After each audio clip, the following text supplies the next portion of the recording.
We moved from being individuals to become media channels. People are the new channels. And I think a lot of organizations are not focusing on that element of their people becoming the new challenge, the new channels. The transformation happened where people are more feeling driven versus need driven. The feeling has been tapped into more and more with content. Right. You wouldn't be surprised from the executive we meet how much that is real. Imposter syndrome, people connect more with authentic story than well-polished content. Yeah, rather use a phone instead of, two 4K cameras to do your business.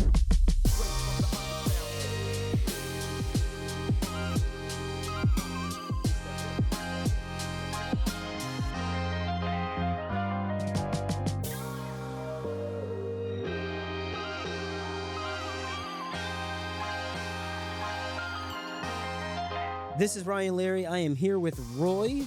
We're going to talk about branding and storytelling and the importance of storytelling. Yes. So bring us into your world, Roy. Introduce Ryan. yourself and let's do it. Thank you so much for having me. I'm the CEO of Digital Regam Communication.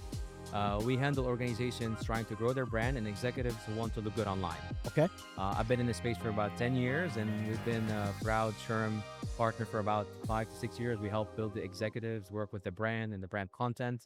I've been in this space totally for about more than a decade and a half. My background was media consulting with the Gallup and Booz Allen, and also the World Bank. Got it. Okay, so decade and a half, when you started, where was brand versus today? So think for the whole story. I'll tell you a little story about how I got started. It was 2006. I was studying in Lebanon, and I was accepted to do a leadership program in Athens. I got on a flight. I landed in Athens. It turns out I was the last plane to leave Lebanon because the war got started. Yeah. So next thing you know, I couldn't go anywhere, and I got 1 semester scholarship to go to school in Missouri. I got on the flight. I landed in Missouri. I'm walking out of the airport. I see a sign, "Welcome, Roy." It turns out people from the school knew my story and went to pick me up from the airport without even knowing me. And I decided to stay in the U.S., but I couldn't get loans. I couldn't get scholarships. I had to figure out a way Right. to pay for my undergrad. So in my mind, how can I reach the most amount of people in the least amount of time?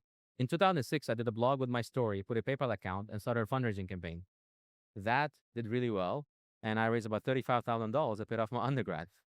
That's when I realized the importance of storytelling and the importance of touch points, the importance of articulating where you're trying to go and who can help you with it. Right. Right. And what happens is after that, I graduated, got a job in media for about 10 years. And after that, I moved to Gallup, worked with Gallup in consulting, then Booz Allen. And then I started my own firm because I realized that one thing every organization needs is communication. We moved from being individuals to become media channels. Right. People are the new channels.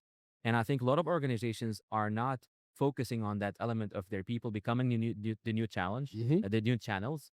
So the idea behind it that instead of just a company always posting, like a banner style or billboards, we have to lean into more of a story. And what's more powerful, the story of the executive, the story of the team members about their interaction with the company, what they're working on.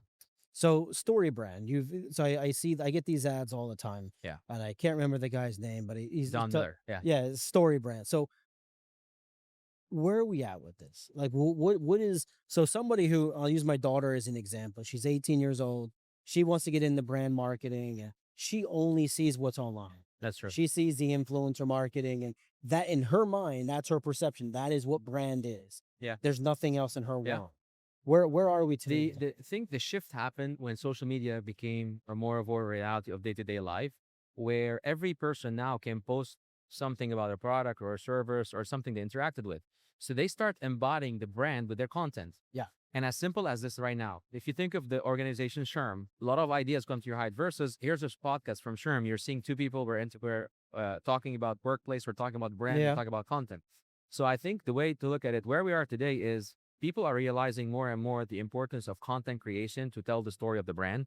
And it used to be the day of age where you go to, buy a toothpaste, you don't look at the brand. Now, because of some influencer, somebody posted content, walk you through it, it's authentic, it was real. You're like, you know what, let me give it a shot. Yeah. So the transformation happened where people are more feeling driven versus need driven. The feeling has been tapped into more and more with content. Right. So let's talk about the executive. So you're working with the executive team at SHRM. Correct. And you're helping to build their brands. Yeah.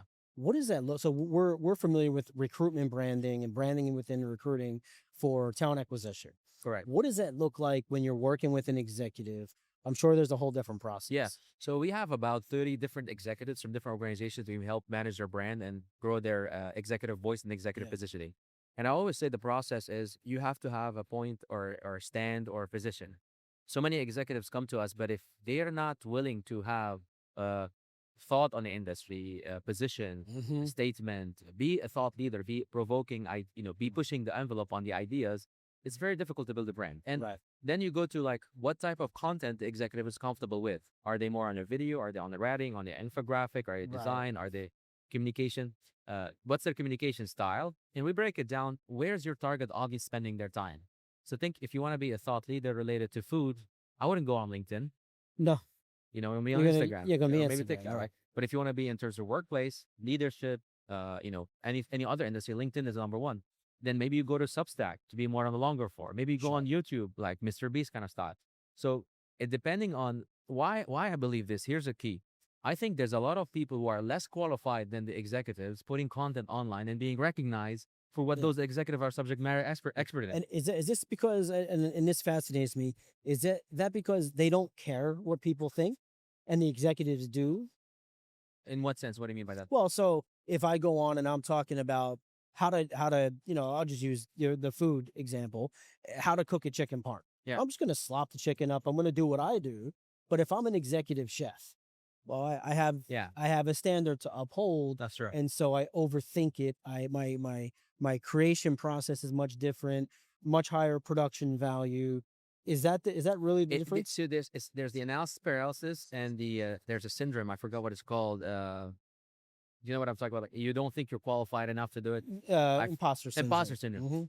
Mhm. You would be surprised from the executive we meet how much that is real. Yeah. Oh, And absolutely. and part of it is that I always say like you've spent half of your life doing this. You are more qualified than anybody. I'm sure you have processes, you have system, you have best practices, and think of it this way: it's always the 80-20 rule. They're thinking, oh, like anybody can do it, but no, it's the 20% in your expertise that makes you Right. worth listening to. Right. So to your point, yes, it's the fear of stepping into the imposter syndrome. It has to be perfect. But in reality, think of it this way. People connect more with authentic story than Yeah. well-polished content. Yeah, We see rather it- use a phone Yeah. instead of two 4K cameras to do your business. Exactly. We see it online all the time. Like Yeah. when we run ads for our customers, whenever there's a face, it outperforms everything related to like brand assets. Yeah. And whenever there's a person that looks authentically produced, authentically real, like Yeah, authentically yeah. professional, we call it, it just gets us better performance because nobody wants to be sold to. No. Neither you, neither I. So the Mm. idea is I want to connect with you on like, okay, here's where we're trying to go. Here's how I solved it. Yeah. And the common mistake that I tell you on this people make is they think of the executive content or the brand content to be posting about the product or service. In reality, people are on social media to be entertained, to be educated, to be Yeah. empowered, to get exposed, to get Yeah. to know what's going on. Absolutely. Yeah.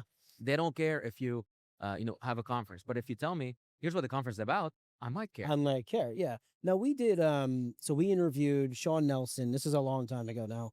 Who's the founder and CEO of Lovesac, the furniture company. Yeah. He's got a podcast. He also does his own social media, but he never pushes Lovesac. He's just talking about he does like the 20. Let me save you 25 years. His book, and it's about leadership mistakes that he's made. So he talks about those. And that genuinely just naturally leads you into, oh, well, he wrote a book. Oh, he likes to go dirt biking. Oh, look at this. See? He's the founder of Lovesac, this billion-dollar organization. Yeah. And now you're, oh, I have a Lovesac by me. Now you're spending $5,000 on a couch. There we go. Right. And I think a lot of he does really well with that. A lot of founders or executives, they forget that. They go Yep. right into sales mode. On top of it, Ryan, think where we're going. Here's the future. Where you're gonna see not only the executives, every single team member is gonna be a content creator for your brand. Yes. Oh, yeah. Cisco just invested about I think 80. They trained 80,000 people in their team to become LinkedIn influencer. Right. So think of a level where every team member you have, when you have your people are becoming your new channels. Yeah. They're yeah. the one posting content about here's a day in our life, here's a day in life of the intern. My whole Right. session at Sherm today was how to empower your team members to become a content creator, so you can embody the brand and then have the brand be more and more vocal. Yeah. And think of it this way: if you have, let's say, 500 people, if let's say 100 of them posted one post a month, that's 100 posts about a brand. Then you're good. Yeah. Rory, this has been amazing. Thank you, Ryan. I appreciate your time. Thank you very much. Yeah, and if people would like to connect more, follow me on LinkedIn, ROYABDO, and I post frequent content, and I look forward to see you all again.